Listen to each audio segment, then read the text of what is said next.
হযরত মাওলানা মোহাম্মদ দুলাল হোসেন সাহেব, আমি তাকে তার মূল্যবান আলোচনা পেশ করার জন্য বিশেষভাবে অনুরোধ জানাচ্ছি।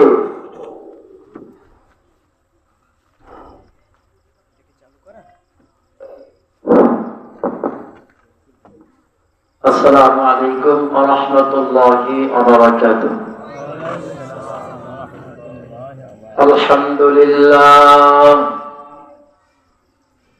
আলহামদুলিল্লাহি নাহমাদুহু ওয়া নাস্তাঈনুহু ওয়া নাস্তাগফিরুহ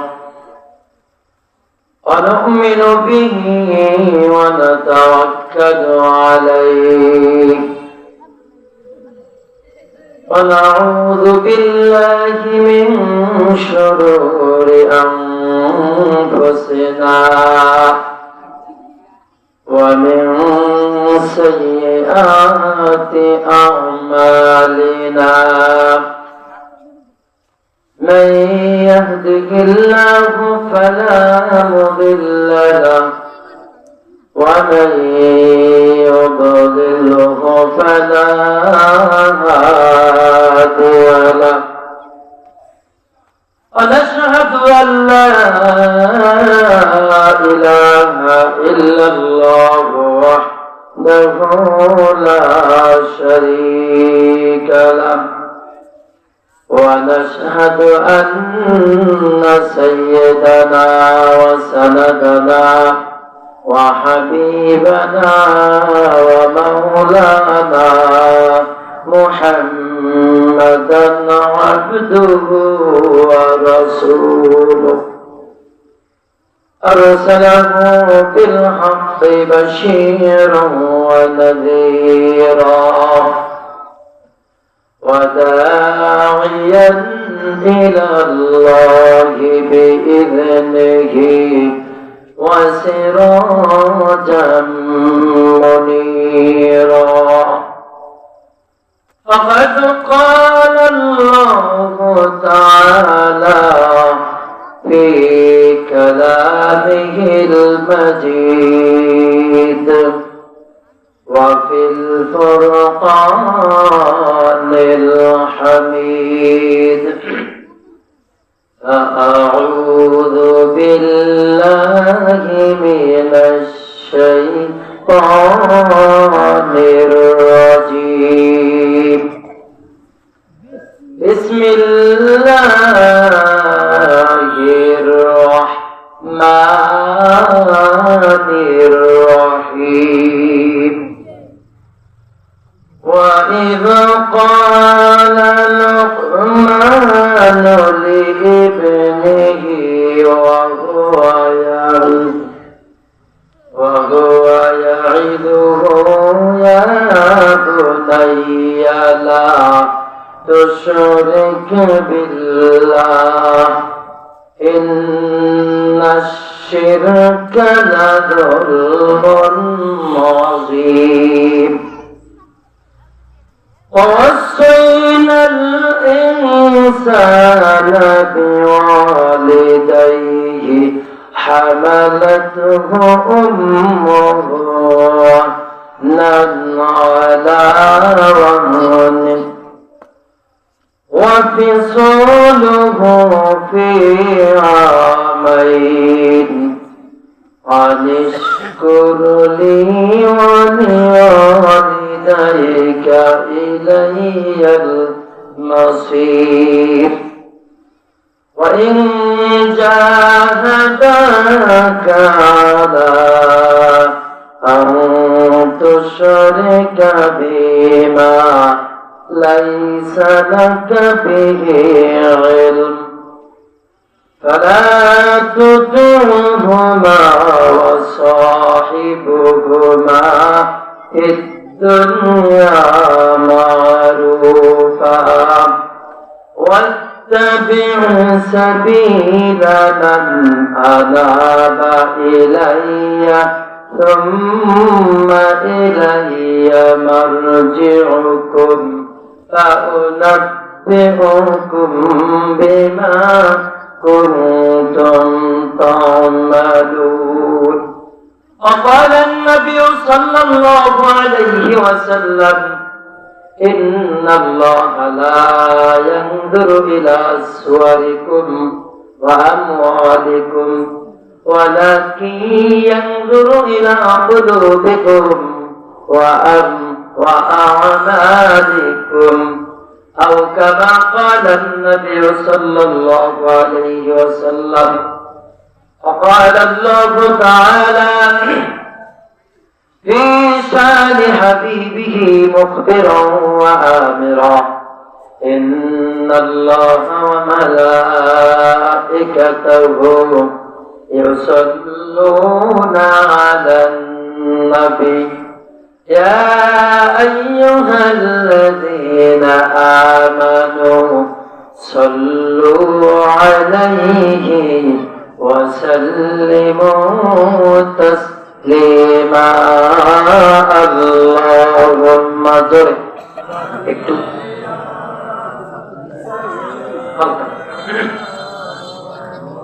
مولانا محمد وعلى آل سيدنا مولانا محمد.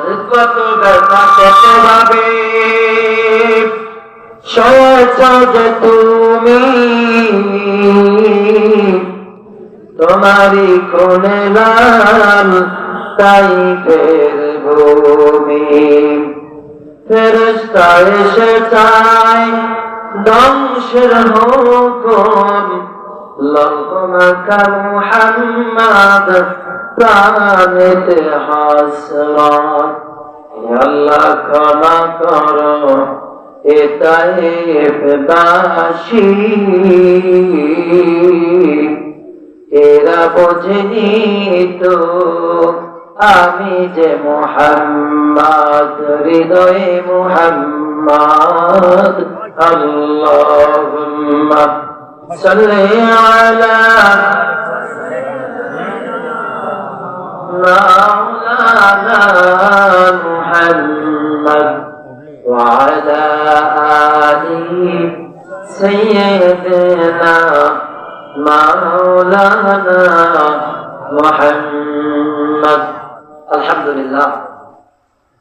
রাইন্দা কদম করা মহসিনুদ্দিন পীর সাহেব কেবলা রাহমাতুল্লাহি আলাইহি এর নিজ বাড়ির ঐতিহ্যবাহী ফুরকানিয়া হাফিজিয়া মাদ্রাসা ও ইয়াতিমখানার উদ্যোগে 2 দিন ব্যাপী বাৎসরিক ইসালে সওয়াবের ওয়াজ মাহফিলের আজ প্রথম দিনের উপস্থিত জনাব সভাপতি মোল্লা ইসহাক আলী, সাবেক চেয়ারম্যান 3 নং রায়ন্দা ইউনিয়ন ও সভাপতি মরহুম ছোট হুজুর পীর সাহেব রহমতুল্লাহি আলাইহি এর নিজ বাড়ি মুহসিনিয়া হাফিজিয়া মাদ্রাসা, উপস্থিত অত্র মসজিদের সম্মানিত খতিব জনাব হযরত মাওলানা নুরুজ্জামান পীর সাহেব, উপস্থিত অত্র মাদ্রাসার সম্মানিত শিক্ষকবৃন্দ, উপস্থিত আছেন অত্র এলাকার মুরাব্বিয়ানে আযম, যুবক ভাইরা, পর্দার অন্তরালে শ্রবণরত শ্রদ্ধেয় আমার সম্মানিত মা বোনেরা, সকলের প্রতি আন্তরিক সালাম শুভেচ্ছা আবারও জ্ঞাপন করছি। আসসালামু আলাইকুম ওয়া রাহমাতুল্লাহি ওয়া বারাকাতুহু। আসলে এরকম একটা আয়োজনে আসতে পেরে বসতে পেরে আমরা খুশি না বেজা বলেন তো? খুশি। খুশি হলে সেরকম রেসপন্স করতে হবে। আর একটা বিষয় হলো অত্যন্ত পরিতাপের বিষয়, দক্ষিণবঙ্গের ঐতিহ্যবাহী পীরে কামেল মহসিনুদ্দিন ছোট হুজুর পীর সাহেব কেবলা, ওনাকে বাংলাদেশের গলিতে গলিতে বিভিন্ন জায়গায় বিভিন্ন প্রান্তের মানুষেরাই ওনাকে চিনে কিনা। তো জায়গা, এই জায়গার মাহফিল অত্যন্ত বরকতপূর্ণ একটা মজলিস, বলেন ঠিক কিনা? এই বরকতপূর্ণ মজলিস থেকে যারা আজকে বিমুখ হয়ে আছে বা থাকবে, ওনারা কি কল্যাণের অধিকারী হবে না অকল্যাণের অধিকারী হবে? বলেন তো একটু। ওনারা কি ভালো করবে না খারাপ করবে? এবার আসেন, আসলে কি দিনের মজলিস, কোরআন হাদিসের মজলিস, অত্যন্ত দামি মজলিস, তাই না? আল্লাহ তাআলা নবী বলেছেন, লা ইয়াকুদু কওমুন ইয়াযকুরুনা আল্লাহা ইল্লা হাফাতুহুমুল মালায়েকা ওয়া গাশিয়াহুমুর রাহমা ওয়া নাযালাত আলাইহিমুস সাকিনাহ ওয়া যাকারাহুমুল্লাহু ফী মান ইনদাহ। আল্লাহর নবী বলেছেন, কোন জায়গায় যদি দিনের মজলিস কায়েম করা হয়, কোরআন সুন্নাহর মজলিস কায়েম করা হয়, এই মজলিসে আল্লাহ রাব্বুল আলামিন দয়া করে মায়া করে রহমতের ফেরেশতা দিয়া পরিবেষ্টনী দিয়া দেয়, বলি সুবহানাল্লাহ। শুধু কি এখানেই শেষ নয়, ওয়াসিয়াহুমুর রাহমাত, আর তাদেরকে আল্লাহর রহমত আচ্ছাদিত করে দেয়, ওয়ানাযালাত আলাইহিমুস সাকিনাহ, আর আল্লাহ রাব্বুল আলামিনের পক্ষ থেকে আসমান থেকে তাদের উপরে সাকিনা বা প্রশান্তি নাযিল করা হয়, বলি সুবহানাল্লাহ। এখানেই শেষ নয়, আল্লাহর নবী বলেছেন, ওয়া যাকারাহুমুল্লাহু ফী মান ইনদাহ, আল্লাহ রাব্বুল আলামিন এই বান্দাদের জন্য ফখর করে গর্ব করে আরশে আজিমের ফেরেশতাদের সঙ্গে তাদের সঙ্গে গর্ব করে বলে, এই যে বান্দাগুলি একত্রিত হয়েছে তারা কি আমাকে দেখেছে? ওনারা বলে না। আমার জান্নাত জাহান্নাম কি দেখেছে? বলে না। আমার জাহান্নামের শাস্তি কি দেখেছে? বলে না। কবরের আযাব কি তারা প্রত্যক্ষদর্শী হিসাবে চোখে দেখেছে? বলে না। বলে তাহলে তোরা কেনই বা একত্রিত হয়ে আমার নামের জিকির গুজার করছে, আমার কোরআন সুন্নাহর আলোচনা শুনছে? ফেরেশতারা কোন জবাব দেয় না। আল্লাহ তাআলা তখন তাদেরকে সাক্ষী রেখে বলেন যে তোমরা সাক্ষী থাকো, যারা আজকের এই মজলিসে উপস্থিত হয়েছে আর একনিষ্ঠ ভাবে এই আলোচনা শুনে নিজেদের আমলের মধ্যে বাস্তবায়ন করার নিয়তে এই আলোচনা শুনে নিজ বাড়ি যাবে, আমি ঘোষণা দিয়ে দিলাম ওই মজলিস থেকে বের হওয়ার পূর্বেই তাদের সকল গুনাহগুলিকে মাফ করে দিয়ে দিব। তাহলে এই মজলিস কি দামি না বেদামি? দামি না? এবার আসেন, এই মাহফিলের দাওয়াত পেয়েছে না? অনেকে পেয়েছে, অনেকেই পেয়েছে।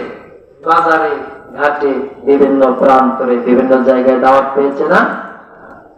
পেয়েছে তো। দাওয়াত শোনার পরেও কিন্তু অনেকে দাওয়াত কবুল করেনি, করছে। যারা দাওয়াত কবুল করেছে আল্লাহ তাআলা তাদের উপরে রহমত নাযিল করেছেন বিদায় তারা দাওয়াত কবুল করতে পেরেছে। আল্লাহ যাদের উপরে রহমত নাযিল করেন নাই তারা দাওয়াত নিতে পারে নাই। পারছে?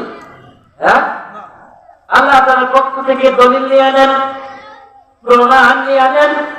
আল্লাহ বলছেন, ওয়া মা তাশাউনা ইল্লা আইয়াশা আল্লাহু রাব্বুল আলামিন।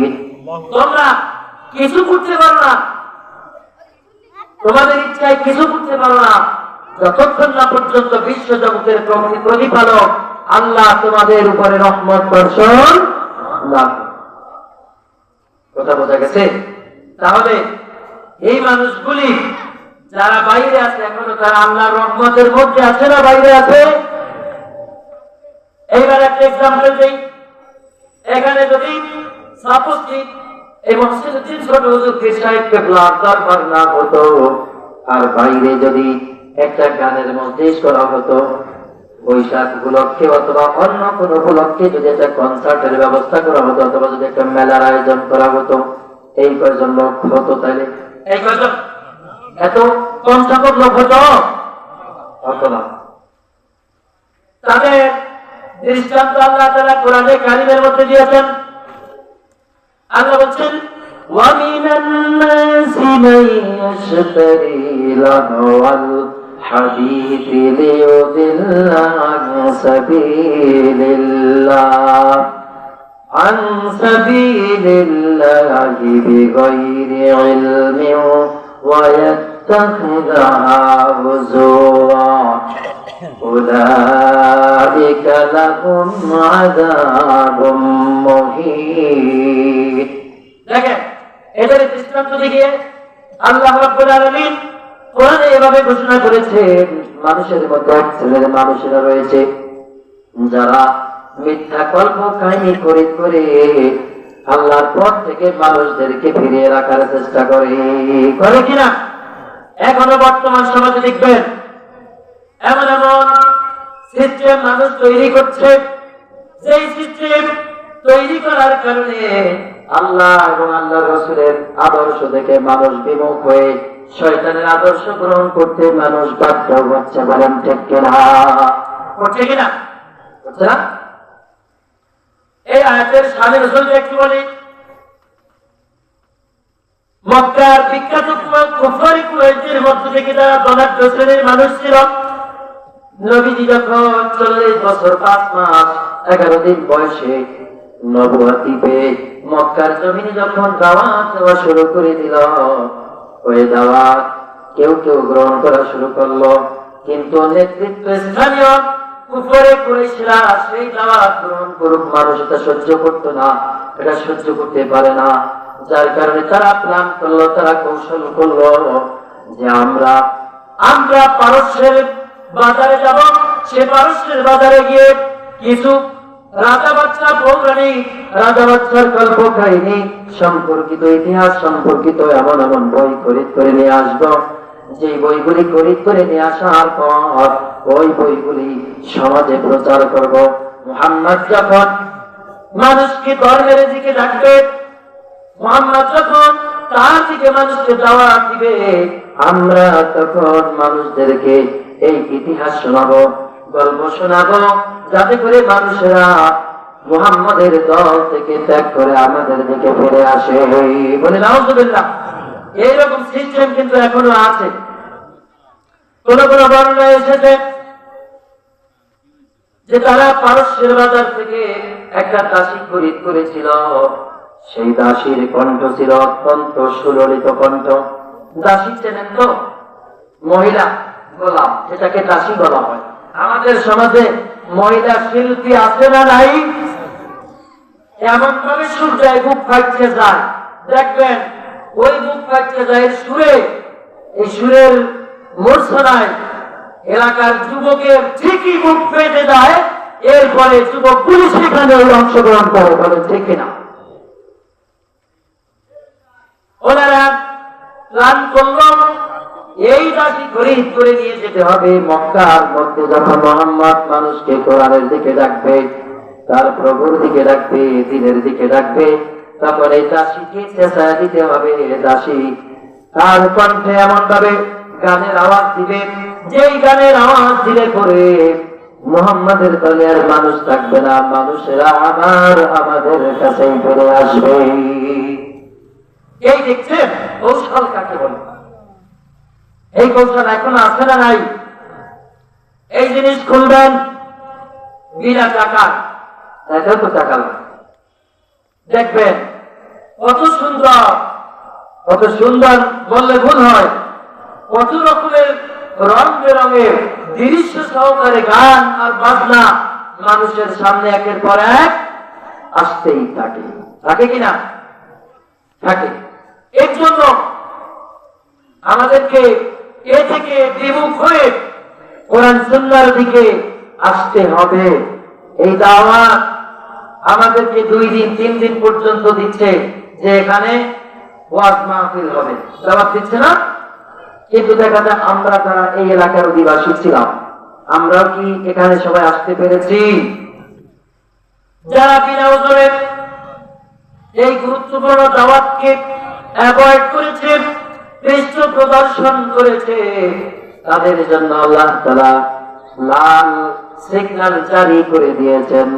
আল্লাহ বলছেন, ওয়াইদা তুতলা আলাইহি আয়াতুনা ওয়াল্লা মুস্তাকবিরান কাআল্লাম ইয়াসমাউহা কাআন্না ফি উযুনাইহি ওয়াকরা ফাবাশশিরহু বিআযাবিন আলীম।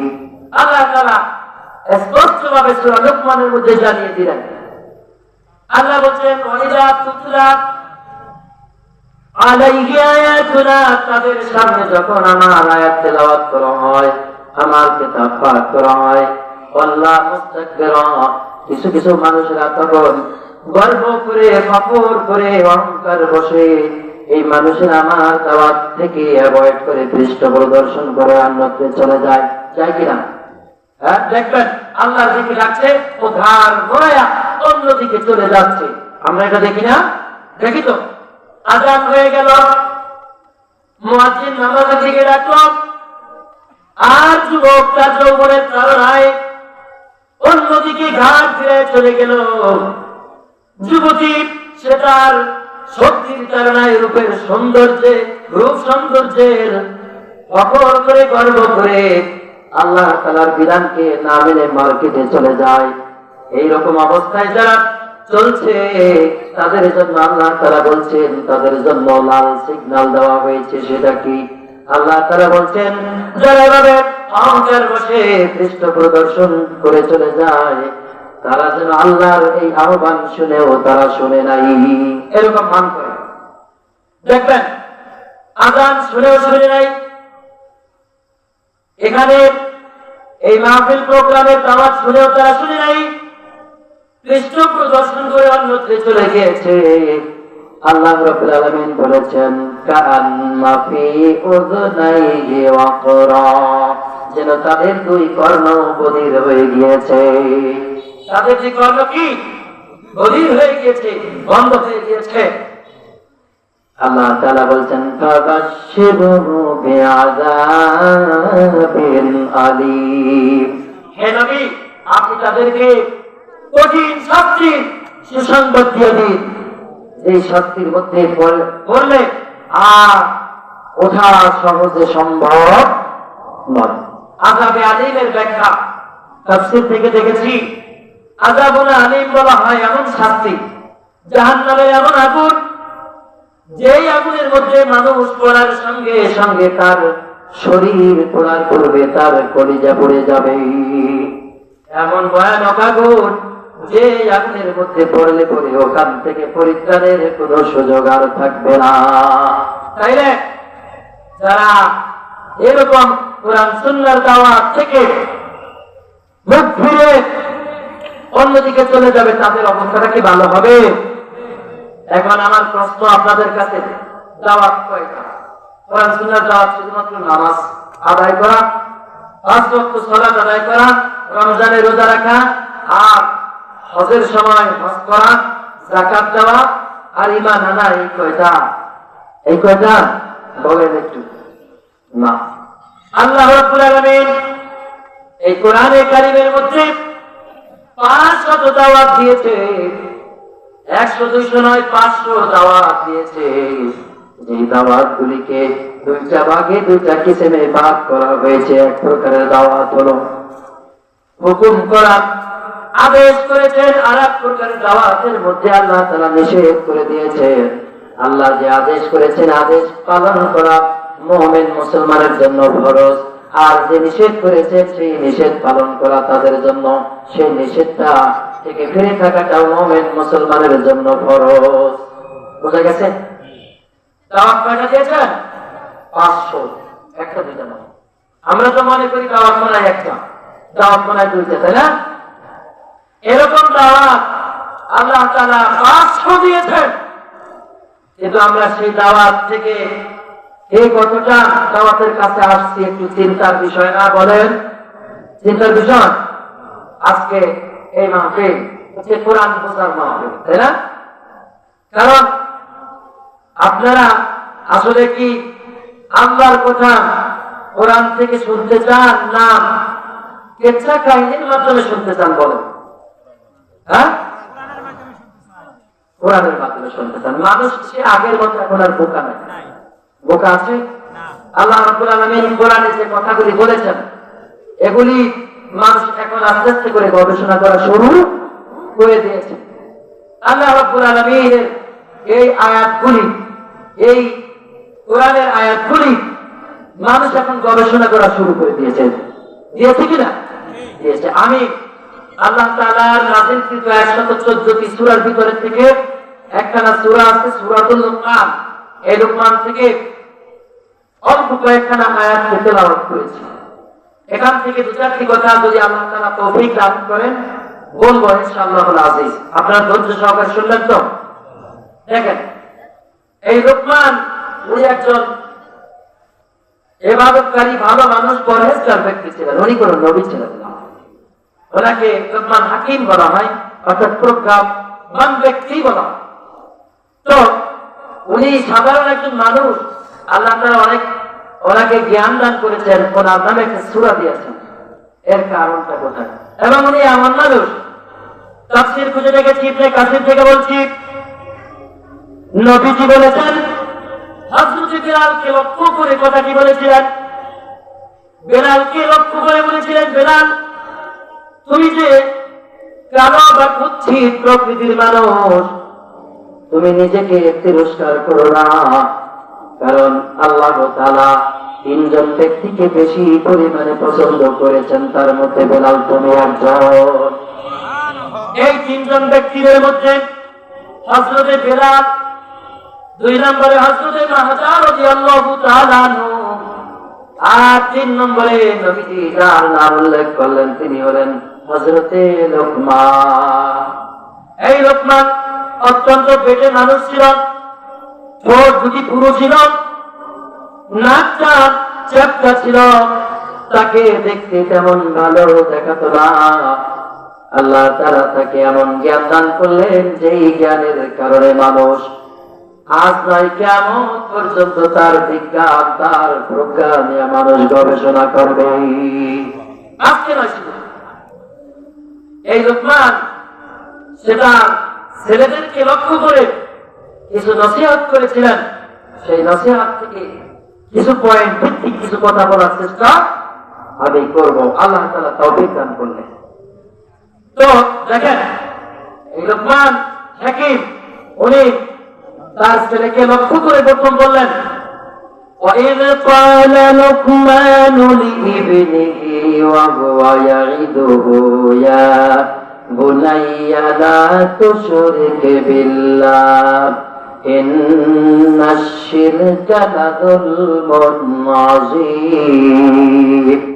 আল্লাহ তাআলা বলছেন, লুকমানের কথাগুলি আল্লাহ কোরআনে কারিমে কোট করে দিয়ে দিলেন এভাবে যে লুকমান বলেছিলেন, আল্লাহ তাআলা নবীজিকে লক্ষ্য করে বললেন, হে নবী আপনি স্মরণ করুন সেই সময়ের কথা যখন হযরত লুকমান বলেছিল তার ছেলেদেরকে লক্ষ্য করে, হে বৎস, হে আমার পুত্র, ওয়াহুয়া ইয়াইদুহু, যে সে এই ওয়াজ করেছিল, এই নসিহত করেছিল যে হে আমার বৎস, লা তুশরিক বিল্লাহ, আল্লাহর সাথে কাউকে শরীক করবে না, আল্লাহর সাথে কাউকে শরীক করবে না। ইন্না শিরকা লাযুলমুন আযীম, নিশ্চয়ই শিরক হচ্ছে মহান একটা জুলুম, বড় একটা জুলুম। কথা কি বোঝা গেছে? এই আয়াতটার অর্থটা কি আমরা কিছুটা বুঝতে পারছি? যে লুকমান, হযরত লুকমান তার ছেলেকে লক্ষ্য করে বললেন যে হে আমার পুত্র, কি আল্লাহর সাথে কাউকে শরীক করো না। কেননা শরীক হচ্ছে সবচেয়ে বড় একটা জুলুম, শুধু পাপ নয়, বড় একটা জুলুম, অত্যাচার। এখন এখানে প্রশ্ন যে শরীক করতে নিষেধ করেছেন, এই শরীক করতে কেন নিষেধ করেছেন? এর কারণটা কোথায়? আমি যে মুমিন, আপনি যে মুমিন, যদি আপনি মুমিন বলে দাবি করেন আর আপনার ইবাদতের মধ্যে যদি শরীক সাব্যস্ত করেন, আপনার ঈমান ভঙ্গ হয়ে যাবে। কি হয়ে যাবে? ঈমান ভেঙে যাবে। নামাজ ভঙ্গের কারণ আছে কিনা বলেন? আছে তো, 19টি কারণ আছে না? রোজা ভঙ্গের কারণ আছে কিনা? আছে তো নাকি? তারপরে ওযু ভঙ্গের কারণ আছে কিনা?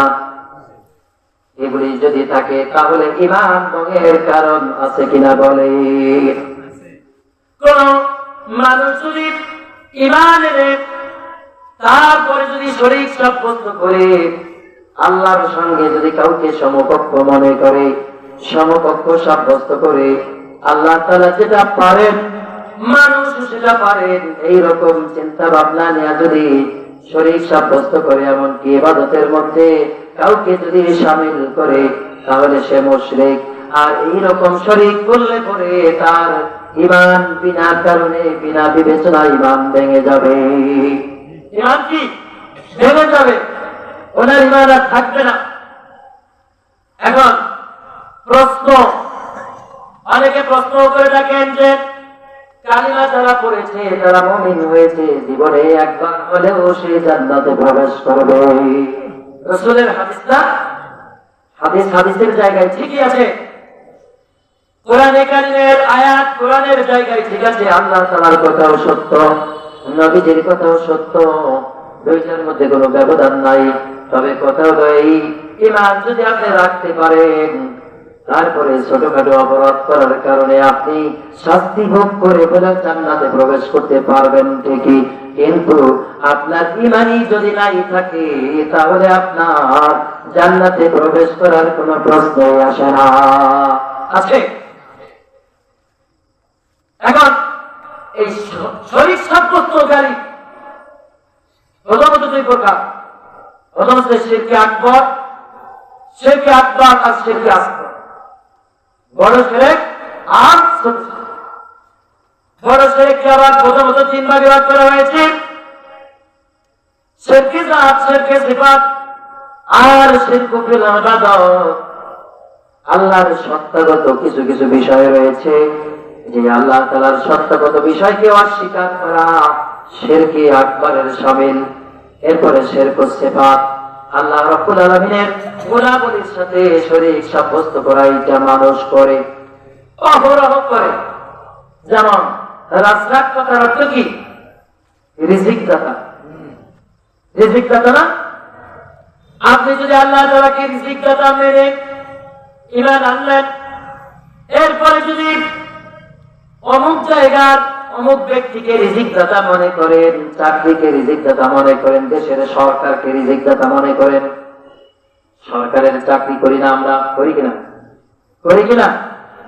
সরকারকে যদি রিজিক দাতা মনে করেন, এইরকম করতে করতে কোনো মানুষ মানুষকে যদি দান সদাকা করে, তাহলে এই দান সদাকা মানুষকে করে না, দান সদাকা আল্লাহর রাস্তায় করে, কিন্তু মানুষ নিয়ে আরোপ করে, তাই না? এখন যিনি দান সদাকা করে তাকে যদি রিজিক দাতা মনে করে, জমিনে ফসল ফলায়, এই ফসলকে যদি রিজিক দাতা মনে করেন, ফসলের ভিতরে সার ওষুধ ব্যয় করেন কিনা, এইটাকে যদি রিজিক দাতা মনে করেন, এবার যদি এই বছরে যদি আমি ওষুধ না দিতাম, রাসায়নিক সার যদি ব্যবহার না করতাম, আমার জমিনে ধান ফলতো না, এইরকম বিশ্বাস বা আকীদা যদি পোষণ করেন, তাহলে আপনি যে শিরক সিফাতের মধ্যে অন্তর্ভুক্ত হয়ে গেলেন। এগুলি আল্লাহর গুণাবলীর মধ্যে পড়ে না, কারণ এখানে আল্লাহর গুণাবলী হচ্ছে আল্লাহ রিজিক দিবেন, আর আপনি রিজিক দাতা মনে করলেন ক্ষেতের ফসলকে, রাসায়নিক সারকে। এরকম না?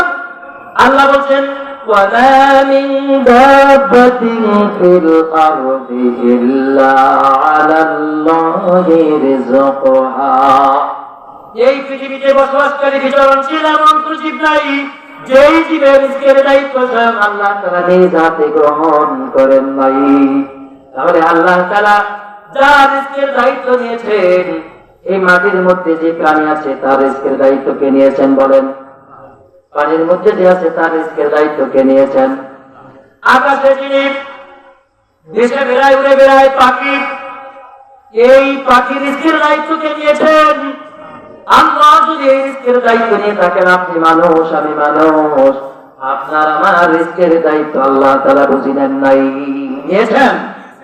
তাহলে এই জিজ্ঞাসা হিসেবে কাউকে মনে করার কিছু আছে? ডাক্তার দেখাতে যায়, ডাক্তারকে অনেক সময় শ্রদ্ধা মনে করা হয় যে অপারেশন না করলে বাঁচতাম না। বিশ্বাস হয় কিনা? একথা মানুষ বলে কিনা? এগুলাকে বলা হয় শিরকুফি সিফাত। আল্লাহর সিফাতের সঙ্গে গুণাবলীর সঙ্গে সরাসরি শিরক। বুঝা গেছে?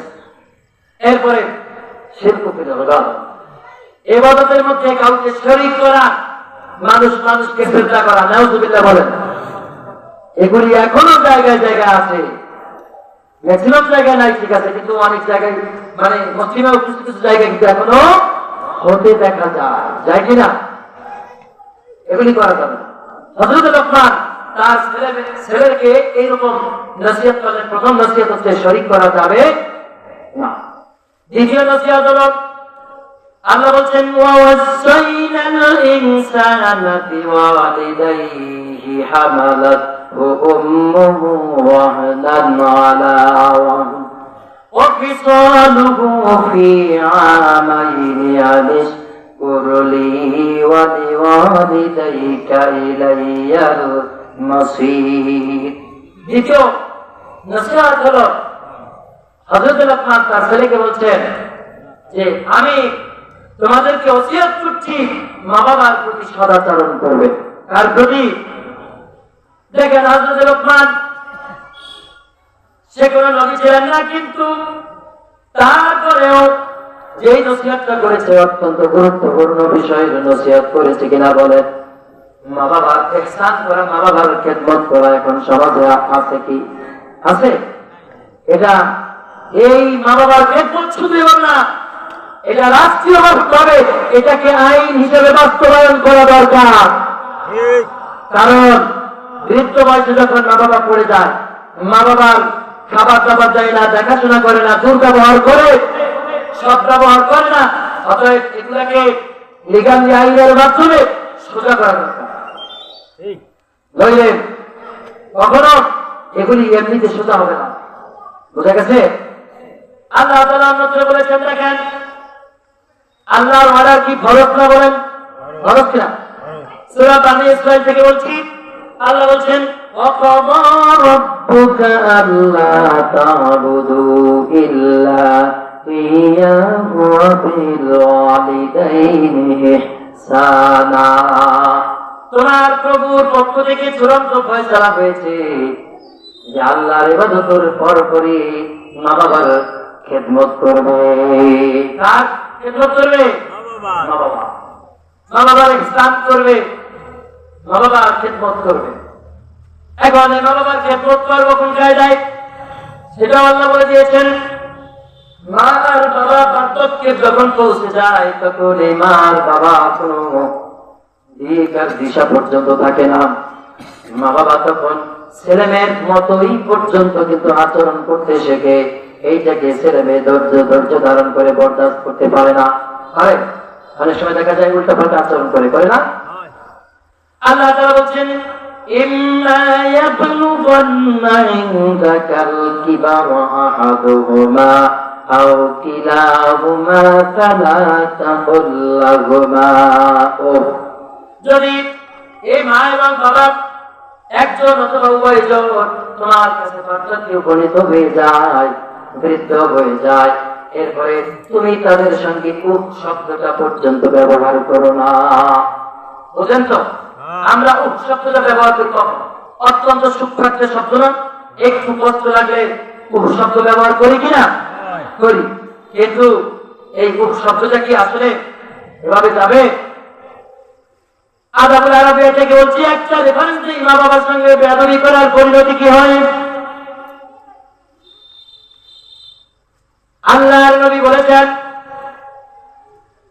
যে কোন এক বান্দা মৃত্যু শয্যায় যখন সজ্জিত হয়ে গেল, মৃত্যু শয্যায় পড়ে গেল, জিকির করে বলি লা ইলাহা ইল্লাল্লাহ, লা ইলাহা ইল্লাল্লাহ, লা ইলাহা ইল্লাল্লাহ, লা ইলাহা illallah, la ilaha illallah, la ilaha illallah, la ilaha illallah, la ilaha illallah, la ilaha illallah, la ilaha illallah, la ilaha illallah, la ilaha illallah। আল্লাহ ডেকে বলেন, ও জিবরিল, সুমাইয়ার জন্ম করে দাও জান্নাতি তারা, লা ইলাহা ইল্লাল্লাহ, লা ইলাহা ইল্লাল্লাহ, মুহাম্মাদুর রাসূলুল্লাহ। বলছিলেন কোন এক ব্যক্তি, নবীজি বলেছেন যে এক ব্যক্তি মৃত্যু সজ্জায় শুয়ে পড়লো বা মৃত্যু সজ্জায় পড়ে গেল, কিন্তু ওই লোক মায়ের সঙ্গে বেয়াদবি করে মৃত্যুর সঙ্গে এখন ওই রকম লড়তেছে, মৃত্যুর যন্ত্রণা তার সহ্য করতে হচ্ছে। এমন যন্ত্রণা নবীজি নিজে অবজারভেশন করার জন্য গেলেন, দেখতেছেন যে প্রচন্ড কষ্ট হচ্ছে, খুব কষ্ট পাচ্ছে, কিন্তু তার মৃত্যু হচ্ছে না, মৃত্যুর সঙ্গে অত্যন্ত কষ্ট হচ্ছে, সেটা মেনে নিতে পারছে না। নবীজি পর্যন্ত মেনে নিতে পারছে না। তখন নবীজি তার কর্মকাণ্ড গুলোকে খুঁজে দেখলেন যে এর পিছনে কি করেছে। খুঁজে দেখা হলো যে ওই ব্যক্তি মায়ের সঙ্গে জীবনে ভালো কোনো ব্যবহার করে নাই, মায়ের সঙ্গে সবসময় খারাপ আচরণ করেছে, খারাপ ব্যবহার করেছে। এক পর্যায়ে তার মায়ের কাছে লোক পাঠানো হলো, মায়ের কাছে লোক পাঠিয়ে তাকে তার ছেলেকে ক্ষমা করতে বলা হলো। মা ক্ষমা করতে চায় নাই, এমন ভাবে বেয়াদবি করেছে যে তাকে ক্ষমা করতে চায় নাই। নবীজি নিজে তাশরীফ নিলেন, সেখানে গিয়ে বললেন, ও বুড়িমা, তুমি যদি তোমার সন্তানকে, তোমার ছেলেকে ক্ষমা না করো, তাহলে আমি তোমার সামনে লাকড়ি দিয়া তোমার ছেলেকে আমি এখানে পড়াইয়া দিব। যখন এরকম সিদ্ধান্ত নিয়ে এরকম কথা বললেন, নবীজির এই কথা শুনে মহিলা কিছুটা গলিত বিগলিত হয়ে গেল। আর মহিলা তখন বলল যে ঠিক আছে, আমি আমার ছেলেকে মাফ করে দিলাম। যখন ছেলেকে মাফ করে দিলাম বলে ঘোষণা দিলেন, তখন তার পক্ষ থেকে তার জানটা অনায়াসি বের হয়ে গেল। বলি সুবহানাল্লাহ। এই হচ্ছে মা। বুঝে গেছে? হাদিস শরীফে এসেছে, আল্লাহর নবীর কাছে এখন এক সাহাবী এসে প্রশ্ন করেছে, মান আহাক্কু বিহুসনি সাহাবাতি ইয়া রাসূলুল্লাহ, আমার কাছে বেশি ভালো ব্যবহার পাওয়ার হকদার কে? নবীজি বললেন, ক্বালা উম্মাকা। এরপর বললেন, সুম্মা মান। তারপর কি? নবীজি বললেন, ক্বালা উম্মাকা, তোমার মা। এরপর বললেন, ক্বালা সুম্মা মান। এরপর কি? নবীজি বললেন, ক্বালা উম্মাকা। এরপরে আবার বললেন, ক্বালা সুম্মা মান। নবীজি বললেন, ক্বালা আবুকা। এই হাদিসের মধ্যে তিনবার মায়ের কথা বলেছেন আল্লাহর নবী। এক আরব বেদুইন এসে প্রশ্ন করলেন, ইয়া রাসূলুল্লাহ, ইয়া হাবিবাল্লাহ, আমি সব ব্যবহার করব সর্বপ্রথম কার সঙ্গে? নবীজি বললেন, তোমার মায়ের সাথে। আবার বললেন, তারপর কার সাথে? নবীজি বললেন, তোমার মায়ের সাথে। তারপর বললেন, তারপর কার সাথে? নবীজি বললেন, তোমার মায়ের সাথে। তারপর বললেন, তারপর কার সাথে? নবীজি বললেন, তোমার বাবার সাথে। এখন এই হাদিসের উপরে প্রশ্ন, মায়ের কথা তিনবার বললেন, বাবার কথা একবার বললেন। এখানে যারা বসা আছেন ম্যাক্সিমাম তো বাবা, নাকি? আপনাদের কি মনে হয় ইসলাম আপনার উপরে জুলুম করেছে? হ্যাঁ, কথা বলে না, অনেকে কথা বলে তার মানে মনে হচ্ছিল। হ্যাঁ, এইবার চুক্তি নিয়ে নেন, ইসলাম আপনার সঙ্গে জুলুম করেন নাই, মায়ের সঙ্গেও জুলুম করেন নাই। আপনিও দায়িত্ব পালন করেছেন।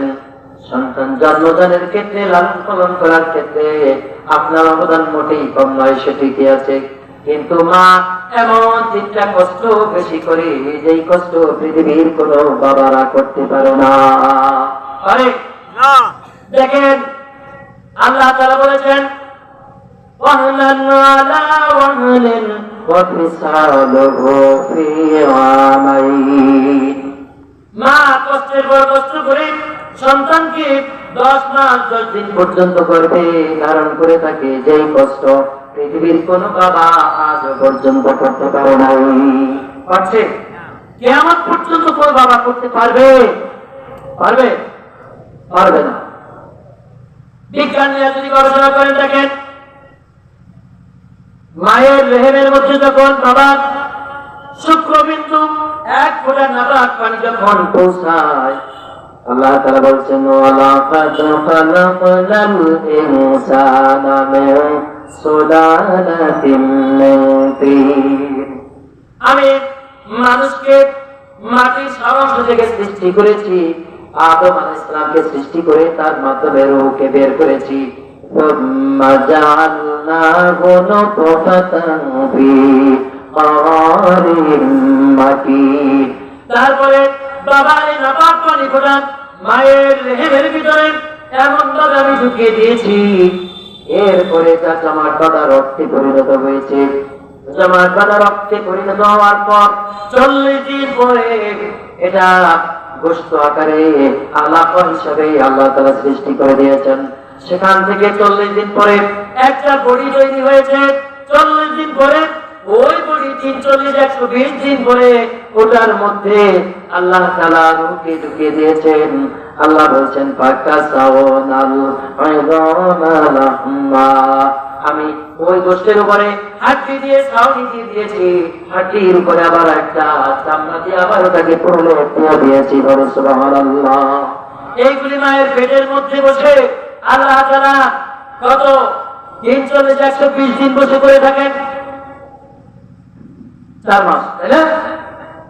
4 মাস পরে একটা স্ট্রাকচার যখন গঠন হয়ে যায়, এই 4 মাসে মায়ের অবস্থাটা কি হয় জানেন? মেডিকেল বলছে এই 4 মাস যখন শুরু হয় তখন থেকে মায়ের ব্লাড কানেকশন থেকে তার একটা কানেকশন সৃষ্টি করে দেওয়া হয়, যেই কানেকশনের মাধ্যমে যে কোনো সময় ওই মা কিন্তু অসুস্থ হয়ে যেতে পারে।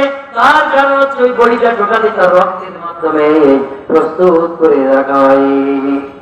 এরকম কষ্টের পর কষ্ট করে প্রথমে 4টা মাস অত্যন্ত সতর্কতা অবলম্বন করে মাকে চলতে হয়। জোরে কখনো চলাফেরা করতে পারে না, পারে নাকি? পারে? পারে না। জোরে চলাফেরা করতে পারে না, নড়াচড়া করতে পারে না। এরকম করতে করতে যখন 4 মাস ওভার হয়ে যায়, তখন 5-6 মাস যখন হয়ে যায়, তখন ওই বডিটা প্রায় 7 ইঞ্চি পর্যন্ত লম্বা হয়ে যায়। হয়েছে 7 ইঞ্চি। এরপরে যখন 7 মাস ওভার হয়ে যায়, 9 থেকে 10 ইঞ্চি পর্যন্ত হয়ে যায়। 9 থেকে 10 ইঞ্চি পর্যন্ত একটা জীবন্ত মানুষের পেটের মধ্যে ওই বাচ্চাটা ঘোরাফেরা করে, চলাফেরা করে, নড়াচড়া করে। যে আঘাতের বেদনা বা বেদনা সহ্য করা পৃথিবীর পিতাদের কোনো সম্ভব ছিল না। কিয়ামত পর্যন্ত তাদের এটা সহ্য করা সম্ভব হবে না। হবে? এই কষ্ট কেউ করতে পারবে? এই কারণে মায়ের কথা প্রথমে বলা হয়েছে।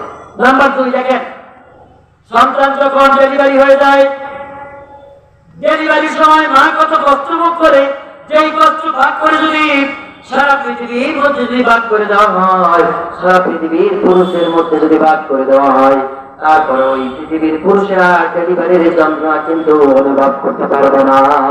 পারবে? তাহলে মা এই যে কষ্টটা করলো, এটা কি আপনি আমি বা পুরুষরা কেউ করতে পারবে?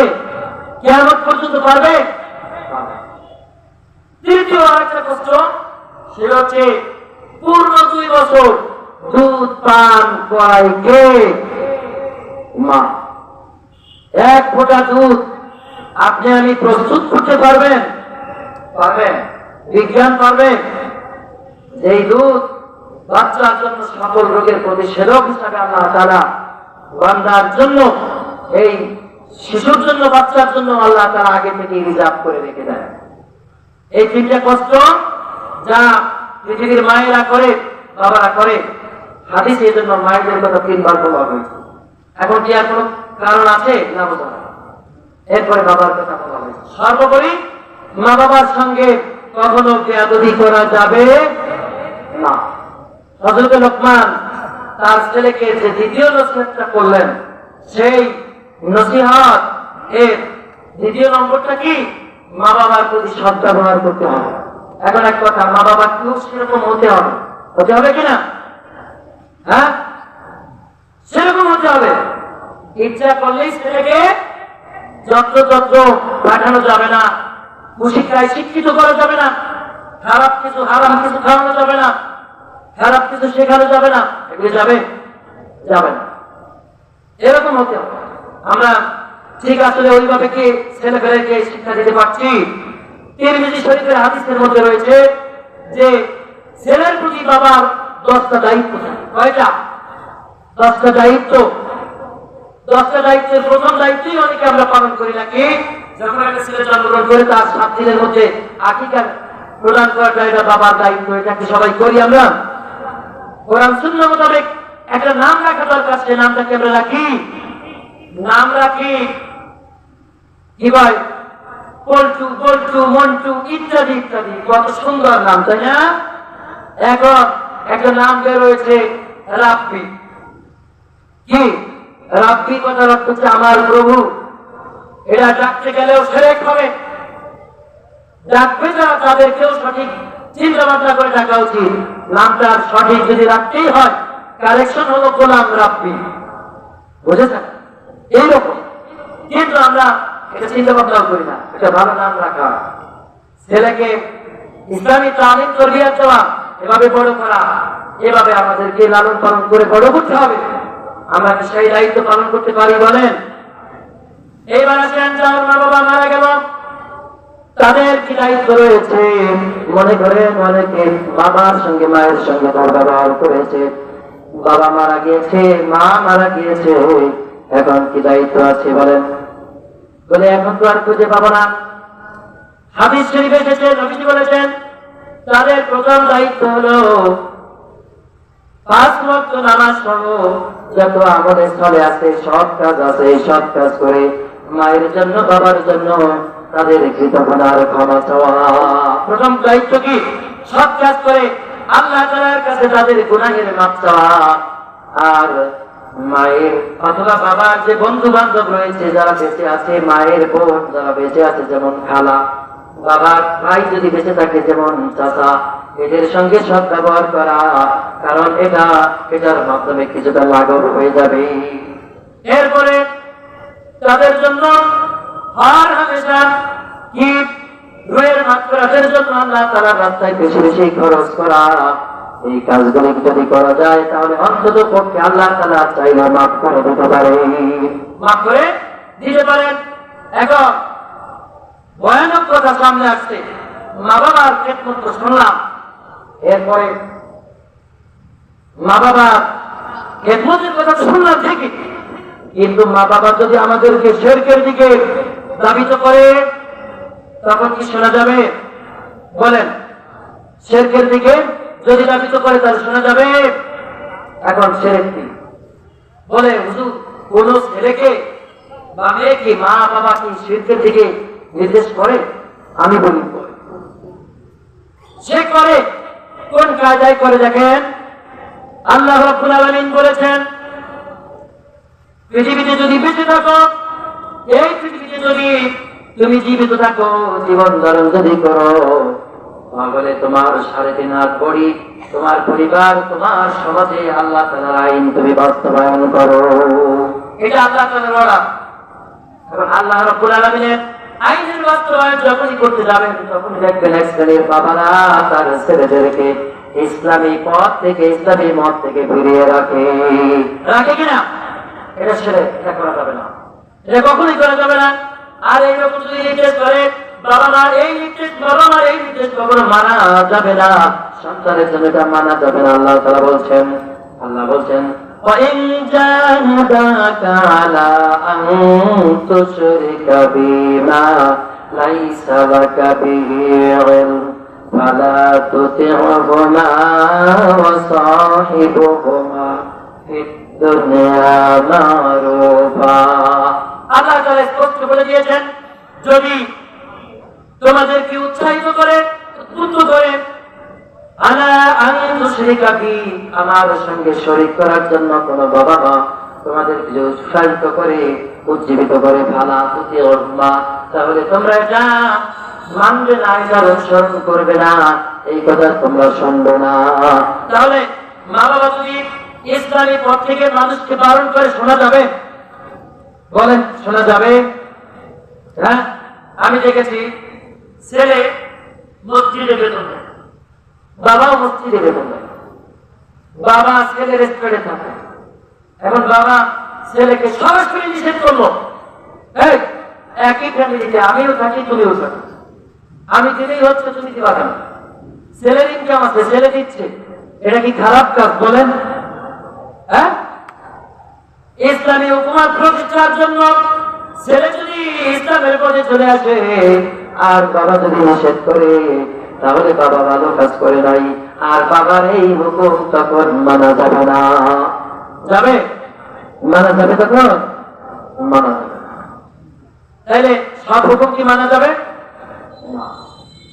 এই এরপরে তৃতীয় আরেকটা শিক্ষা হলো যেটা হযরত লোকমান তার ছেলেকে দিয়েছিলেন। আল্লাহ বলছেন, ইয়া বুনাইয়া ইন্নাহা ইন তাকু মিসকালা হাববাতিন মিন খারদালিন ফাতাকুন ফি সাখরা আও ফিস সামাওয়াতি আও ফিল আরদি ইয়াতি বিহাল্লাহ। আল্লাহ তাআলা এখানে বলে দিয়েছেন যে আরেকটা শিক্ষা হলো, হযরত লোকমান তার সন্তানকে লক্ষ্য করে বললেন, হে বুনাইয়া, হে আমার বৎস, যদি একটা সরিষার দানা পরিমাণও হয়, একটা সরিষার দানা পরিমাণও যদি কোনো কিছু হয়, আর সেটা যদি শিলালিপির মধ্যেও থাকে, আসমানেও থাকে, জমিনের মধ্যেও যদি থাকে, তাহলে এই সকল কিছু উপস্থিত করে দিতে পারেন কে? কে পারেন? আল্লাহ। এগুলো উপস্থিত করতে পারেন কে? আপনি ভালো করেন আর খারাপ কাজ করেন, এই সব কিছু জমিনের মধ্যেও যদি থাকে, আসমানের মধ্যেও যদি থাকে, শিলালিপির মধ্যেও যদি আপনি চাপায় রাখেন, এরপরেও এইগুলিকে উপস্থিত করে দিবেন কে? কে দিবেন? আল্লাহ। এবার আসেন, আল্লাহ রাব্বুল আলামিন বলছেন যে ফালাই ইয়ামাল মিসকাল যাররাতিন খায়রান ইয়ারা ফালাই ইয়ামাল মিসকাল যাররাতিন শাররান ইয়ারা। এই দুনিয়ায় বসবাস করতে গিয়ে, চলাফেরা করতে গিয়ে, আমল করতে গিয়ে মানুষ দুইটা কাজ করে, হয় ভালো করে আর খারাপ কাজ করে। এক যারা পরিমাণ যদি ভালো কাজ করে, কিয়ামতের ময়দানে সে ওটা দেখতে পাবে, আর এক যারা পরিমাণ যদি খারাপ কাজ করে, তাহলে সেটাও সে দেখতে পাবে। এটি কোনো সন্দেহ আছে? কোন সন্দেহ আছে? কেমনে দেখতে পাবে? দেখেন, আপনার সামনে পিছনে কিরামান কাতিবিন আছে কিনা? সামনে পিছনে ডানে বামে সব জায়গায় আছে কিনা?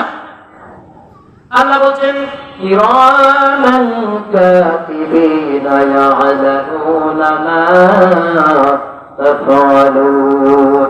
সম্মানিত লেখকগণ, তারা নিজেরা লিখে রাখেন, লিপিবদ্ধ করে রাখেন তোমার সকল কর্ম।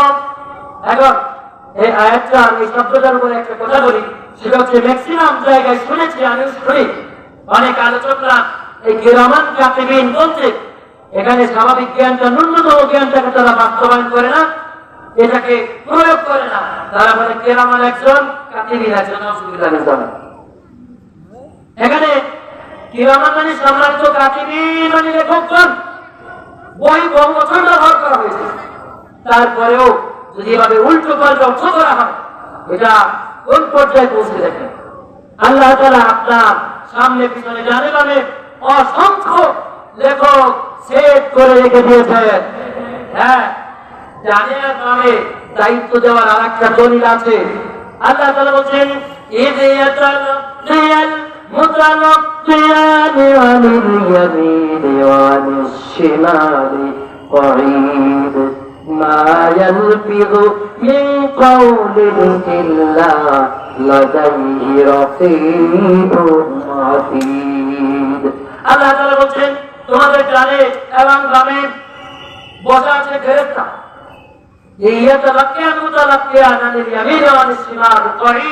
বসা অবস্থা আছে। এটা নিয়ে আমার বিভিন্ন ব্যাখ্যা পাওয়া যায়। তারা লিপিবদ্ধ করে রাখছেন এমন কোন কথা বা কাজ তোমরা যেটা করো না সেটা তারা লিপিবদ্ধ করে রাখেন। তাহলে সবকিছু রেকর্ড হয়ে যায়। রেকর্ড যদি হয়ে যায় আল্লাহ তাআলা পুঙ্খানুপুঙ্খরূপে আল্লাহ রাব্বুল আলামিন আপনার সামনে আমার সামনে হাসরের ময়দানে উপস্থিত করবেন কিনা বলেন? করবেন? করবেন। কোন সন্দেহ আছে? সাক্ষ্য প্রমাণ এতে দূরেও দেওয়া লাগবে না, আপনার বডি সাক্ষ্য দিয়া দিবে। তো অন্তত পক্ষে যে কয়টা কথা অন্তত অবস্থানভাবে বলেছি, হযরত লোকমান হাকিম উনি তার ছেলেকে লক্ষ্য করে কিছু শিক্ষা দিয়েছেন, সেখান থেকে 3টা পয়েন্ট উল্লেখ করে আমি কিছু কথা বলেছি। আল্লাহ তাআলা আমাদের প্রত্যেককে এই কথাগুলি বুঝে আমি সহ সকলকে আমল করার তৌফিক দান করুন বলে আমিন। এবারে আমি আমার বক্তব্য শেষ করছি। ওয়া আখিরু দাওয়ানা আলহামদুলিল্লাহি রাব্বিল আলামিন। আসসালামু আলাইকুম ওয়া রাহমাতুল্লাহি ওয়া বারাকাতুহু।